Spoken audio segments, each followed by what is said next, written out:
Paano pag one day ay sinabi ni Robin na magdadagdag siya ng isa? Okay. Ha? Okay. Get married. Oh, talaga? Go. Oo. Pero wala na ako. Ganun? Out ako. Because that is what I said. When we first got together, yun ang linatag ni Robin talaga. He is a Muslim. He cares about Mindanao. He has children.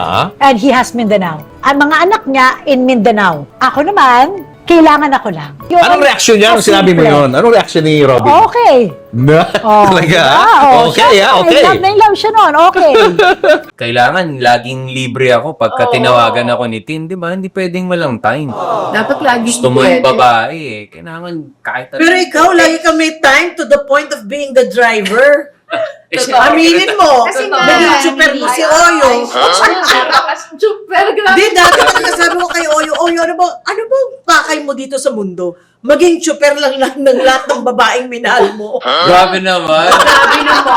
Grabe naman. Sobra. Oy, Super. pero totoo yan ha, pinagdadrive ka Love niya. language na yun. First of all, I have nothing against dun sa mga binitawan yung mga, especially pag nagko-coach siya, galing naman sa Bible talaga. Tama naman yun eh. So, siguro ang magiging reaction namin, parang kami yung may mali talaga. No? So parang tama yung ginagawa niya, mali yung ginagawa namin na sinabi niyang hinahayaan namin yung mga asawa namin. Walang kinalaman doon sa sinasabi niya because sex bomb is sex pertaining to sex. Hindi namin siya nakita na ganun eh. So, yun yung medyo nagkaroon ng conflict na. Siguro gusto ko siyang kausapin. Yung galit, wala naman ako nun eh. Hindi naman ako galit eh. Na-offend yung sex bomb.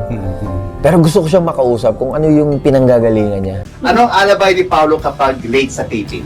Ay, hindi to nalilate. Ay, di yan nalilate. 1 hour early or 3 hours early yan. Yung Paolo, anong alabay ni Kim kapag late sa taping? Ang daming alibay. Uy, Pero super. may pasalubong naman pag nalilate. Masalubong. Ayun, bread or something. Tinapay. Merienda. Uy, sometimes lang. Bilang mo lang sa isang kamay. Anong alabay naman ni Paolo pag absent sa jogging? Actually, lagi siyang absent. Hindi Na ka ano siya, tumatakbo? injure. Ano ang alabay ni Paolo pag absent sa birthday party ng friend? Tulog na siya. Tulog na siya. Hindi siya lumalabas eh. Hindi ka lumalabas. Kaya ang puti niya, oh. Pagdating sa disiplina talaga, DJ Chacha, walang makatalo talaga sa akin pag disiplina. Kahit si Jason, titingnan na lang ako ng kuan kasi kung pagtingin sa akin ni Jason, ano, gusto mo madamay? Ako talaga ang kuan sa mga bata, yung parang namamalo. So, namamalo ka ng anak? Of course!